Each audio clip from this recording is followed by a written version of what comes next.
All right, when is too soon to spend the night? It should be simple, right? Like he likes you like him, and you're ready to have sex, go spend the night. The reason this is confusing is because he wants to have sex when he likes you, and he wants to have sex when he just wants to have sex.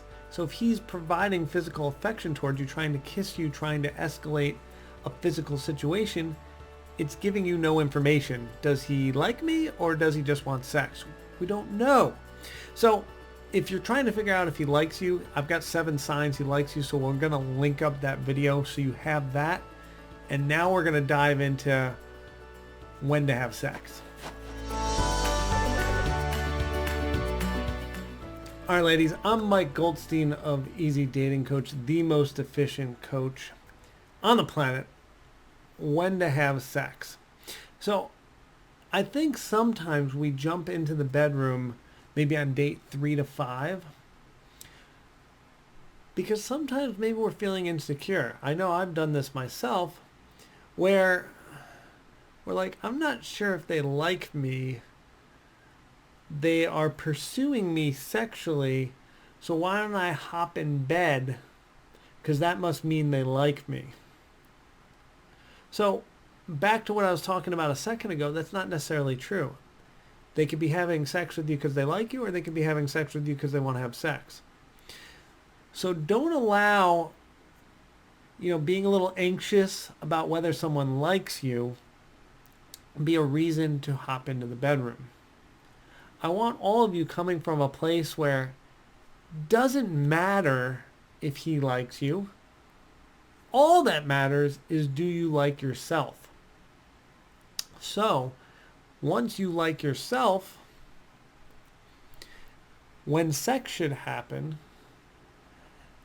is at the point where if you have sex and then you never hear from this person again, you still feel good that it was the right time to have sex.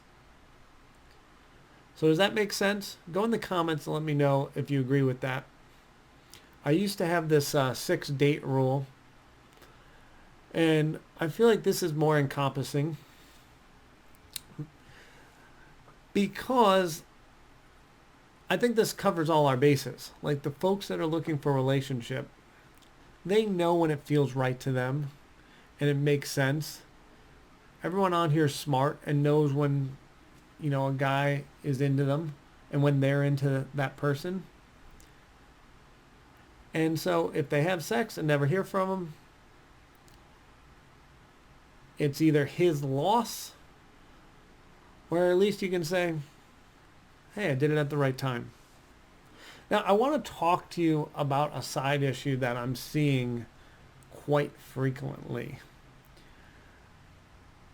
So if all of us that are watching this, or most of us watching this, are on the hunt for our life partner, we go on things that get close, or we go on dates that are bad, and we go on dates that are awful, and then we go on dates that are kind of close, and then we go on a number of dates where like, woo, I really like this one, and then they don't like us. So what happens is eventually we kind of get like 85% of the way there. We're like, pretty close. And then we have sex, because pretty close and it's been a while, so might as well. Once you get in this stage of sex, we all know that what happens after sex, we feel a little bonded. The oxytocin releases. Be careful with that one.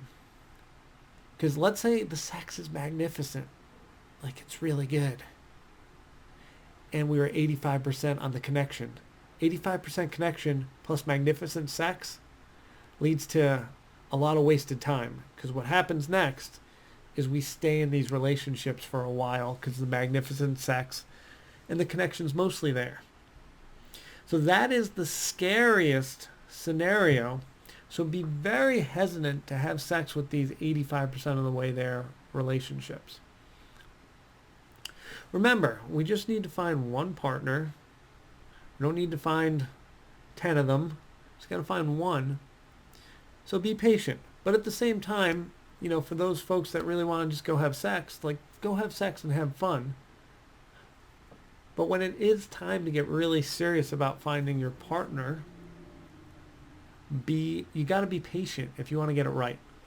That's why our divorce rate's so high, is we get to these 85% of the ways there, and we've been beaten down at this point. Maybe it's been a year, maybe it's been 10 years, maybe we're like, it's pretty close, feeling really good, let's give it a go.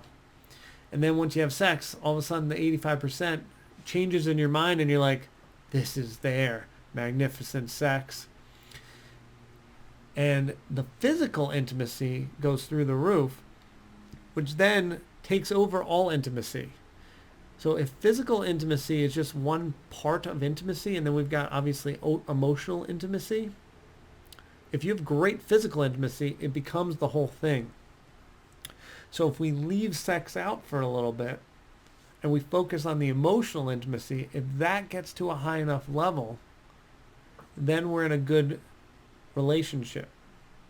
And the only reason I'm harping on this is because the folks that watch this want to have a partnership for 30, 60, however many years you've got left.